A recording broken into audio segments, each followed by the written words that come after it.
So, John, we got to mention Sting. I mean, you mentioned him earlier. He's probably on the short list of Vader's greatest opponents. It feels like they had particularly really great chemistry, a lot of great pay-per-view matches over a 2-year period. And there seemed to be something about Vader that brought out the best in Sting. Almost like when he was in the ring with Vader, Sting seemed like almost a better version of himself. And maybe that's because he was able to, really sell that he was the baby face and he was in danger.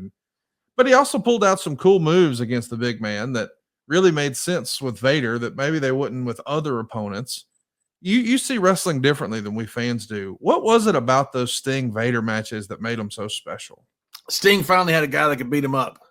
It's hard when you're a big baby face. Undertaker as a baby face is tough. Kane as a baby face is tough. It's hard when you're a big baby face. Cena as a baby face, he's got this great, huge guy. It can be tough. You got to have somebody that can beat you up to really get heat on you. And unless you have a guy like Leon, Sting's a huge dude. Especially when he was younger. I'm looking at the old pics of him and Warrior together. He was a national level bodybuilder. He's a big guy. But then all of a sudden you stick this 450-pound monster across from him. He's in real peril.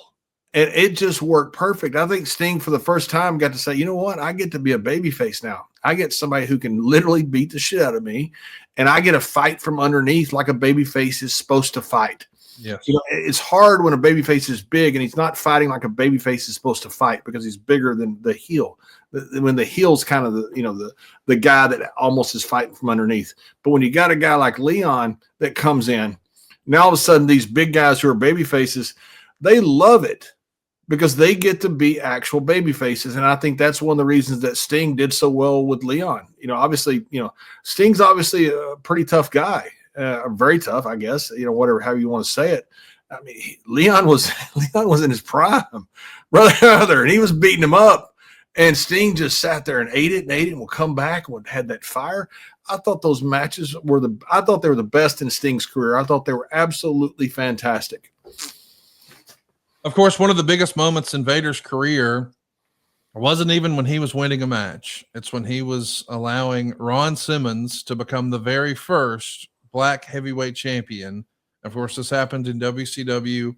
At that point, Ron had not really been in the main event title picture in about a year, back when he had challenged Lex Luger. But a year later, on free TV at a full-sized arena, not like the Center Stage building in downtown Atlanta, in one of WCW's best drawing cities, Baltimore, the same city where Sting won his first world title. Now Ron Simmons is going to not only become WCW world champion, but do the seemingly impossible. He beat Vader to do it.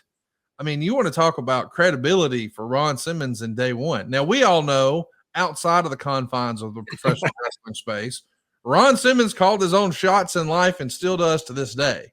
Yeah. But back then, the Vader character was positioned like this unbeatable monster. And for Ron to beat him for the first world title, that's a big deal for Ron, is it not? That's a huge deal. And I cannot tell you how many people come up to Ron every single weekend that we're out together and will tell you, especially like a 30-year-old black guy will come up to him, because that was when they were kids, it was back then, or at least, I guess 30, maybe to be older than that, maybe 45 or 50 or, older we thought.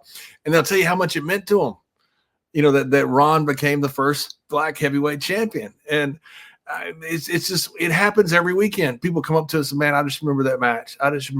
Now, I don't know how many people actually saw it. It's kind of like Jimmy Snuka's dive off the cage. You talk to the people that were there, the Madison Square Garden must have held about 2 million people because everybody was there. But it meant a lot to a lot of people, and it meant a lot to Leon. I talked to Leon about it a lot.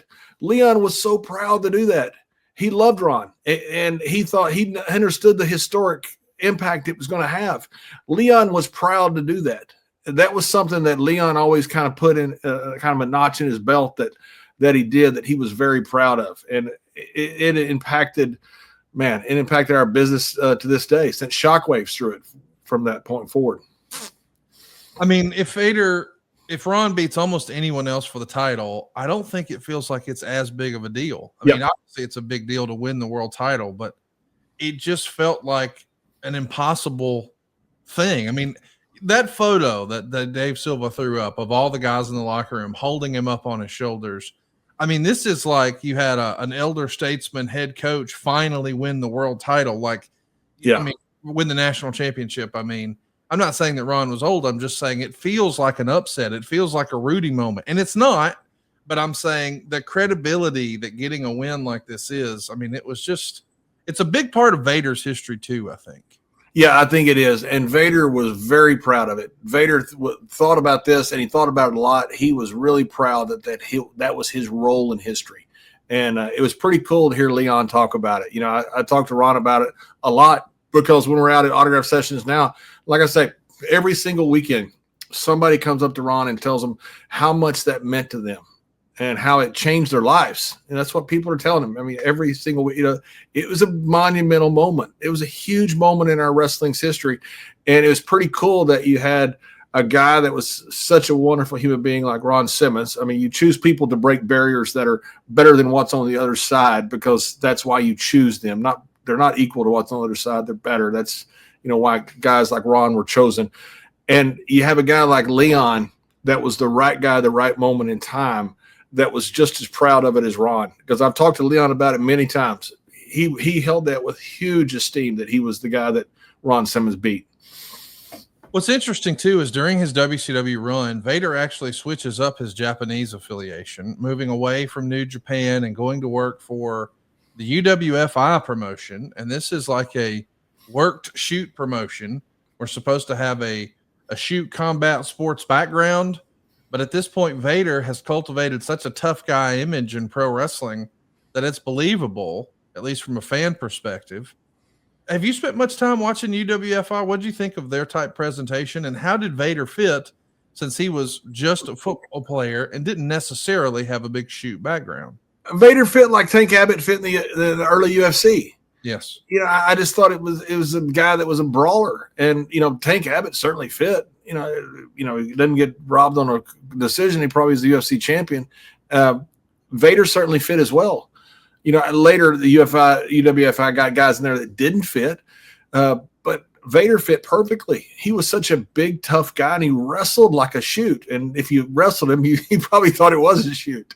But Vader fit perfectly. I mean, it was, oh my God, man, that guy, he went through hell. That's why when we got him in WWE, he wasn't the same guy.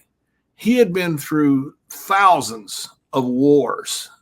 Every night he's going out there. I mean, guys did not take a day off against him, and he didn't take a day off against anybody. He got beat up, and he's a tough guy. And that UWFI was, when it took off, it was on fire. SaveWithConrad.com. Yeah, I'm Justin Gruffin from Knoxville, Tennessee.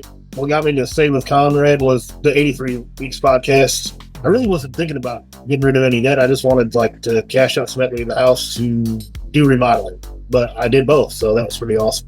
Worked out great. We redid the foyer, built pantry space, and there was like little odds and ends when I first bought the house that I wanted to take care of, and we were able to take care of it. So, yeah, paid off 2 cars and some credit card debt. So probably all in all, get $30,000 in that. And then I got some $30,000 more equity out of the house, and still plenty of equity left over. So payment's good. I lowered my interest rate. I'm in a much better spot than I was. Super easy. Everybody was great. Very, very awesome people. Francis and Steve were great to work with. They're awesome. Made it to a very easy, seamless experience. I'd probably say all in all, probably $1,000 a month at least. I lowered my interest rate, especially the way the interest rates are right now, which is, that's amazing. I'm Justin Bruckman from Knoxville, Tennessee. I saved over $1,000 with SaveWithConrad.com, and I did a lot of renovations with that money as well. That's number 2129 Equal Housing Lender. SaveWithConrad.com.